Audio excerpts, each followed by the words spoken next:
Hello guys, good morning, जय माता दी। आप सभी को तीसरे नवरात्रि की बहुत बहुत शुभकामनाएं। तो आज हम अपना ब्लॉग करते हैं मॉर्निंग से ही स्टार्ट। मैं नहाकर आ गई हूँ और अब हो जाते हैं थोड़ा सा रेडी। फिर क्योंकि मुझे करनी है पूजा, और पूजा करने से पहले मुझे बनाना है माता रानी के लिए भोग। यानी कि आज तीसरा नवरात्रा है, तो तीसरे नवरात्रे में दूध या दूध से बनी हुई कोई भी चीज़ें हम भोग में लगाते हैं। तो मैं बनाऊंगी माता रानी के लिए सूजी की खीर। सूजी और दूध की खीर जो बनती है, क्योंकि बहुत जल्दी भी बन जाती है और अच्छी भी लगती है। तो हम चलते हैं किचन में अपनी माता रानी के लिए भोग बनाने। तो गाइस, सूजी की खीर बनाने के लिए सबसे पहले मैं 2 चम्मच डालूंगी घी, क्योंकि उसमें सूजी को हल्का सा भूनना होता है। और सूजी को भूनने के बाद फिर हम उसमें ऐड कर देते हैं दूध, और दूध को ऐड करने के बाद हम उसमें डाल देते हैं ड्राई फ्रूट्स और मीठा, जो भी आप मीठा खाते हैं, चीनी खाते हैं, खांड खाते हैं। जैसे हमारे यहाँ पर हम लोग चीनी का यूज़ नहीं करते, हम लोग खांड का यूज़ करते हैं। काफ़ी सालों पहले हमने चीनी को बिल्कुल छोड़ दिया है और हम यूज़ करते हैं खांड का। तो माता रानी का भोग बना के मैं आपको दिखाती हूँ कि कैसा बना है।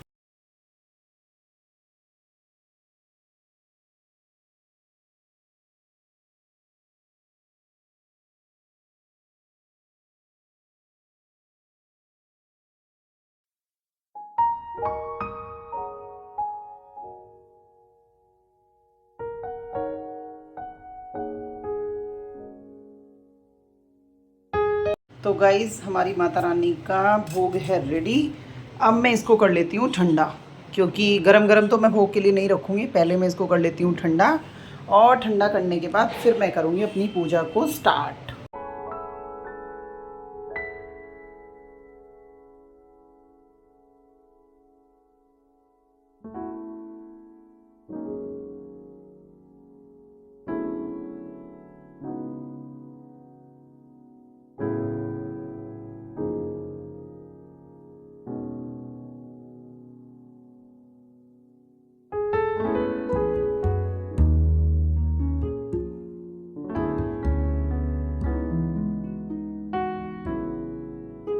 यहाँ पूजा ख़त्म करने के बाद अब बारी है खाना बनाने की, क्योंकि ओजू भी स्कूल से आने वाली थी और ओजू के पापा की तबीयत ठीक नहीं थी, तो वो भी घर पे ही थे।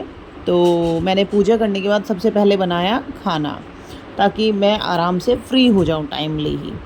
और खाना बनाते समय ना मुझे एक बहुत बड़ी परेशानी हो रही थी। मेरे सूट की जो स्लीव्स में जो ये लेस लगी हुई है, ये ना बहुत परेशान कर रही थी। मुझे बार बार डर लग रहा था कि ये कहीं गैस से टच ना हो जाए, यानी कि तवे पर टच ना हो जाए।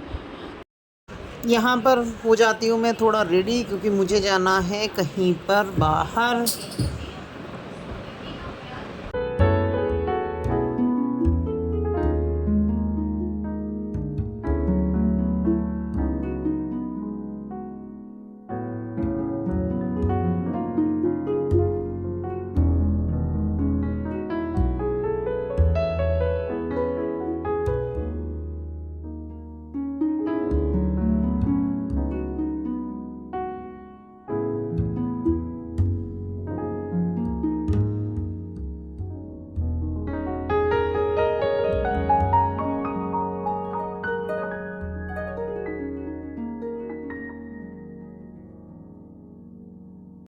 क्या है? मामा गाड़ी। हाँ, गाड़ी तो है, लेकिन क्यों? मुझे बेड में से सामान निकालना है ना। हटो हटो हटो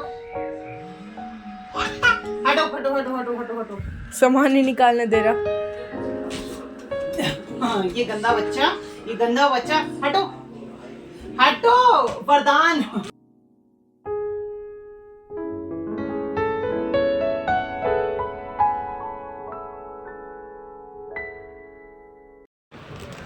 हाँ जी, मुझे जाना था अपने टेलर के पास, क्योंकि कुछ कपड़े मेरे सिल चुके थे और कुछ कपड़े मुझे उनको देकर आने थे, जो कि सिलने हैं मेरे।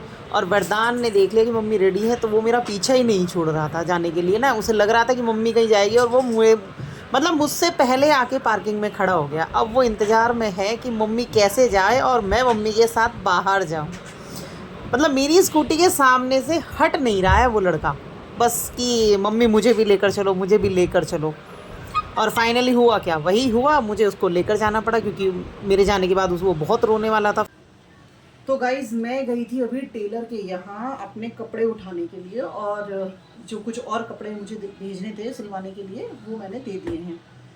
अब से 1-1.5 महीने पहले, यानी कि श्राद्ध से भी काफ़ी टाइम पहले मैंने उन्हें ये कपड़े दिए थे, क्योंकि उनका फ़ोन आया मेरे पास, जो मेरी टेलर है उनका फ़ोन आया कि अगर आपको अपने फेस्टिवल के लिए कोई भी कपड़े सिलवाने हैं, ब्लाउज और सूट जो भी आपको सिलवाना है, आप ना अभी मुझे देकर चली जाइए। और क्योंकि उस टाइम पे क्या भीड़ बहुत ज़्यादा रहती है। अभी मैं उनकी शॉप पे गई हूँ, आधे घंटे बाद मुझे मेरे कपड़े मिले क्योंकि इतनी भीड़ थी अभी उनकी शॉप पर। तो अभी होली अष्टमी आने वाली है, होली अष्टमी पर जो मुझे साड़ी पहननी है मैंने वो भी रेडी करा ली है। जो वरदान की ताई जी हैं, वरदान की ताई जी की साड़ी भी रेडी हो गई हैं, और भी साड़ियाँ जो मुझे पूजनी हैं वो भी साड़ियाँ रेडी हो गई हैं। सब कुछ ऑलमोस्ट रेडी हो गया है। करवा चौथ का भी मैंने सूट रेडी करा लिया है, साड़ी भी मेरी रेडी है। मतलब जितने भी कपड़े मेरे थे फेस्टिवल के, दिवाली और होली, सबसे पहले भी होली अष्टमी आएगी, नहीं करवा चौथ आएगी, पहले करवा चौथ आएगी, उसका मैं रेडी करा चुकी हूँ। होली अष्टमी आएगी, वो भी मेरा रेडी हो गया। जो मुझे होली अष्टमी पे पूजना है मैंने वो भी रेडी करा लिया है। दिवाली का भी मेरा सूट रेडी हो गया। तो ऑलमोस्ट मेरा तो सारा काम खत्म हो चुका है, क्योंकि भीड़ सिलवाना आज भी है, बाद में भी है, तो टाइम से सिलवाएं और टाइम से कम उन्हें रख तो लेंगे ना अच्छे से कि हाँ अपना सारा रेडी हो गया। क्योंकि फेस्टिवल में क्या होता है कि घर में ही पहले इतने काम होते हैं, फिर हमें ऑफिस पूजा के लिए भी जाना होता है, तो अब इतनी भीड़ में फिर अपना काम नहीं हो पाता है। तो मेरी मतलब हमेशा कोशिश ये रहती है कि मैं ना फेस्टिवल से पहले ही अपने जितना भी अपना जो काम है मेरा वो मैं रेडी करा के रखूँ, ताकि मुझे उस टाइम पे कोई दिक्कत हो। क्योंकि मुझे भीड़ ये सब चीज़ें पसंद नहीं आती है कि मैं टाइम के टाइम मार्केट और फिर टेलर और इन सब चीज़ों में उलझी रहूँ। ये चीज़ें मुझे क्योंकि पसंद नहीं आती हैं, कभी पहले से ही पसंद नहीं आती मुझे ये चीज़ें। तो फाइनली मेरे तो फेस्टिवल के कपड़े हो गए हैं सब रेडी। तो गाइस अब कर देते हैं इस ब्लॉग का एंड, और आज मैं काफ़ी लेट हो गई हूँ ब्लॉग का एंड करने में, क्योंकि मेरी फ्रेंड और उसकी फैमिली आ गए थे, तो बात करने में हमें टाइम का ही नहीं पता चला। और अभी टाइम है 1 बजने वाला है, ये देखिए 1 बजने वाला है, और 1 बजे भी हमारे घर में इस बच्चे की हालत देखिए। वरदान से गुड नाइट, गुड नाइट। कोई कह सकता है ये बच्चा सुबह 10 बजे का उठा हुआ है और अब तक इस बच्चे की आंखों में कोई नींद नहीं है। तोबा करके दिखाओ अच्छा एक बार, तोबा बोलो। हाँ क्या, हाँ। और 1 बजने वाला है और 1 बजे तक भी इस बच्चे की आंखों में कोई नींद नहीं है। मैंने अपने जीवन में पहला बच्चा ऐसा देखा है कि जो बच्चा मतलब 14 15 घंटे तक जाग लेता है।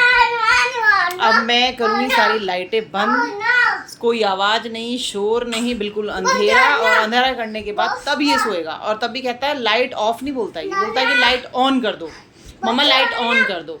अच्छा बाय बोलो वरदान, सबको बाय बोलो कि तो बाय, ऐसे bye, good night, good night. चलिए अब करते हैं इस ब्लॉग का यहीं पर एंड, मिलते हैं कल एक नए ब्लॉग में। जय माता दी।